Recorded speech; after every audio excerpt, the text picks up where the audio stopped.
नमस्कार सर्वांना, कशा आहात आपण? आम्ही पण छान. तर दिवसभराचा प्रवास करून आम्ही संध्याकाळी गावी पोचलो आणि तिथे हळदीचा कार्यक्रम सुरूच होता. आणि मग काय, तिथे गेल्यावर थोडी माझ्या भावजाया गप्प राहणार आहेत. त्यांनी मला बघितल्यावर पूर्ण हळदच लावून ठेवली.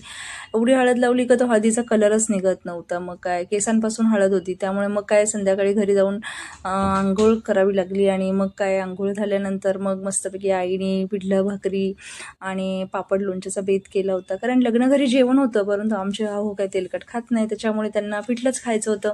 आणि मग नंतर मग काय, आईचं जेवण तर आज मिळणार होतं मला. आणि मग काय, जेवणाचा आनंद घेतला. आणि प्रत्येक मुलीला माहेरी गेल्यावर असं छान आईचं जेवण मिळतं. आणि आपली आई तर मायाळू असतेच, पण आपली भाऊजाई असते ती पण प्रेमळ असावी. आणि माझी भाऊजाई खूप चांगली आहे, कारण तिला एवढा आनंद आहेत, पण ती कधीच कुणाचा कंटाळा करत नाही. आम्ही सुद्धा तिला वेगळं कधी मानत नाही, आमच्यातलीच एक मानतो. आणि आमचीच म्हणजे छोटी बहीण आहे असं आम्ही मानतो. आणि मस्तपैकी आईचं जेवण झाल्यावरती अंगणात भावाने खॉट टाकून ठेवली. ते आमच्या आहोत झोपले. मग काय, अंगणात पडल्या पडल्या मस्तपैकी चंद्र आणि तारे मोजत आम्ही लहानपणी झोपीला जायचो. पण आता चंद्र बघितलं लिंबुणीच्या झाडामागे, मग मी एक छानशी रील बनवली. मग काय, गोधडी घेतली आणि झोपायला लागलो. तर ही गोधडी माझ्यासाठी खूप स्पेशल आहे, कारण ही गोधडी खूप स्पेशल कपड्यापासून बनवलेली आहे. कारण स्पेशल म्हणजे खूप काही मोठा कपडा नाही आहे, तो एका धोतराचा कपडा आहे. आणि ते धोतर माझे वडील घालायचे, आणि आमच्या आईने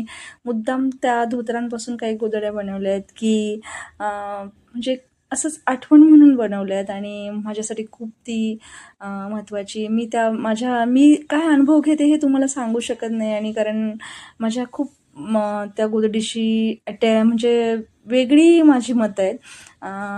कारण गावाला गेलं का त्या गोधड्या बघितल्या की मला म्हणजे जाणवतं, त्यातून मला ना म्हणजे असं वडिलांची ऊब असल्यासारखं वाटतं. आणि तिथे गेल्यावर मला खूप जाणवतं की मला माझे वडील आता नाही आहेत, पण आई आणि भाऊ कधी असं जाणून देत नाही. स्पेशली भाऊ कधी असं जाणून देत नाही की वडील नाही आहेत. तो माझ्यापेक्षा खूप लहान आहे, परंतु अगदी म्हणजे वडिलांसारखंच करतो, अगदी मोठ्या भावासारखंच वागतो तो आमच्याशी.